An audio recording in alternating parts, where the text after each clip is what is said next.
Assalamualaikum warahmatullahi wabarakatuh. Perkenalkan, nama saya Depi Ardiansah. NIM saya 22 13 40 120. Kemudian saya mahasiswa UIN Sultan Hasanuddin di Banten, jurusan Bimbingan Konseling Islam, Fakultas Dakwah. Baiklah, langsung saja. Tujuan saya berdiri di sini untuk menjelaskan terkait media dalam proses konseling. Di sini saya langsung membawakan salah satu media untuk proses konseling, di mana dalam proses konseling itu paling utamanya kita harus menemukan keadaan jiwa seseorang. Dan saya di sini membuat media untuk menemukan emosi dan emosi diri seseorang, atau disebut dengan medianya ini dinamakan kantong emosi diri. Perlu diperhatikan kenapa kita harus memperhatikan media-media untuk menemukan keadaan diri seseorang, karena dalam konseling untuk kita menemukan keadaan jiwanya agak sedikit susah, karena biasanya klien atau konseling atau orang yang dikonselingi itu susah untuk mengungkapkan perasaan dia, biasanya dengan rasa malu ataupun bingung dengan keadaannya yang dia alami.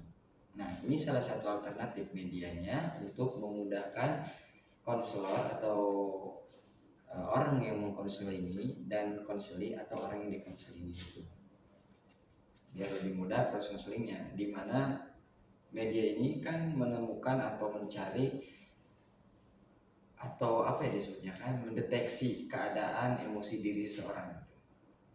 Sehingga kita di sini membuat, atau saya ini membuat 6 ikonik atau 6 emot ya. Ada emot kecewa, emot marah, emot takut, kemudian emot senang, emot terharu, dan emot sedih.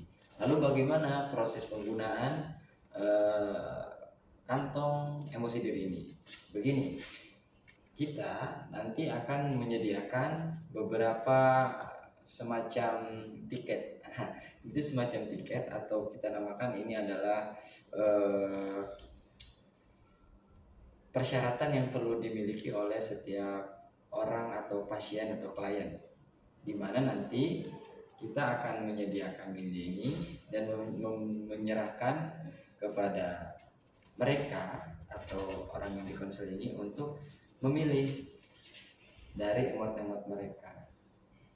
Taruhlah kita menyampaikan suasana ataupun keadaan, atau menanyakan tentang kepribadiannya atau kesehariannya ataupun kejadian-kejadiannya. Nah, apabila misalkan akan ada ketakutan atau kesusahan dalam penjelasan pengungkapan rasa emosinya, maka dengan media ini mereka akan lebih mudah melihat emot-emot ini. Kecewa, dia akan kecewa dan memasukkan koin ini berarti ke kotak kecewa. Misalkan begitu ya.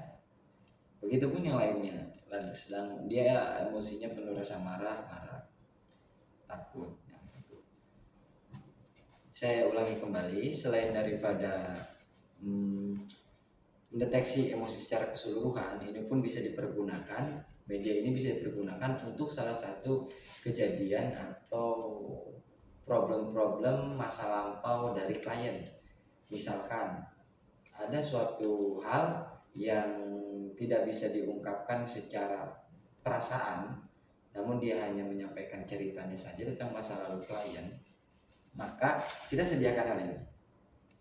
Contoh kalimat yang kita gunakan misalkan dari cerita Anda masa lalu mengenai hal tersebut, kisah-kisah tersebut di masa lalu, rasa waktu dulu itu kayak gimana? Atau enggak, bolehkah Anda mengisi kotak kantong emosi diri ini sesuai kejadian Anda saat itu? Itu akan lebih mudah dan lebih nyaman didengarkan dan dilakukan oleh klien, sehingga klien akan merasa nyaman dan merasa dia tidak akan kesusahan mengungkapkan emosi, dan juga dia pun akan merasa nyaman apabila melakukan alternatif atau metode-metode kayak gini. Sehingga demikian, dari hasil metode ini dilakukan kepada klien atau pasien, maka konselor atau orang yang melakukan konseling ini akan mudah mendeteksi keadaan emosi atau perasaan yang sedang dirasakan atau diemban oleh si klien, baik secara keseluruhan maupun di kejadian-kejadian tertentu atau di hal-hal tertentu. Ya mungkin itu saja yang dapat saya jelaskan terkait media konseling, dan ini adalah media kantong emosi diri yang mudah-mudahan dapat berguna dan bisa membantu semua dalam melakukan ataupun mendeteksi keadaan emosi, baik itu keluarga, teman, sahabat maupun diri sendiri. Terima kasih. Assalamualaikum warahmatullahi wabarakatuh.